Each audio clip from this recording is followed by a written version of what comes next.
Todo listo, Sandy Nashua, tercera del programa, partida en segundo, ahí.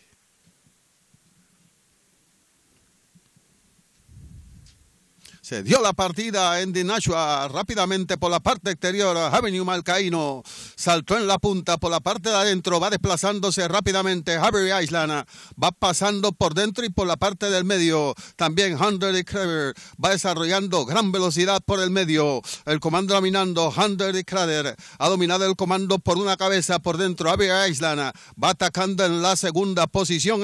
En el tercer lugar por fuera viene avanzando Super Simon. Viene avanzando tercero. De cuarto por dentro va quedando Blue Ridge Code, va quedando en el cuarto lugar. De quinto ha quedado el ejemplar Avenue Malcaíno, ha quedado por el medio en la quinta posición. En el último lugar está quedando el ejemplar Crest Brooklyn Law, ha quedado en la última posición.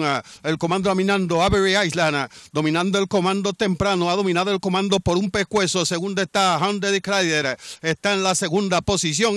En el tercer lugar por fuera viene avanzando Super Simon, viene avanzando tercero. De cuarto va entrando Avenue Malcaíno, tratando de coger el paso, acercándose a los 450 metros. Avery Island mantiene la punta por un cuerpo claro. Segundo por fuera está avanzando Super Simon, viene avanzando hacia el segundo lugar, entrando a la recta final. Avenue Island mantiene el comando. Segundo afuera viene avanzando Avenue Malcaíno, va entrando hacia la segunda posición fuerte. Avenue Malcaíno avanzando raudo contra Avery Island, que mantiene un cuerpo. Segundo está Avenue Malcaíno. Avenue Island, cuerpo y medio en la punta, está templado. Avenue Island con Joe Bravo está ganándose de Nashua. 2, 3, 4 cuerpos. Avenue Island con Joe Bravo se gana de Nashua. Segundo está arribando Avenue Malcaíno, estrecho el segundo lugar. Super Simon por dentro volando. Avenue Malcaíno. De cuarta está finalizando Crest Brooklyn Law.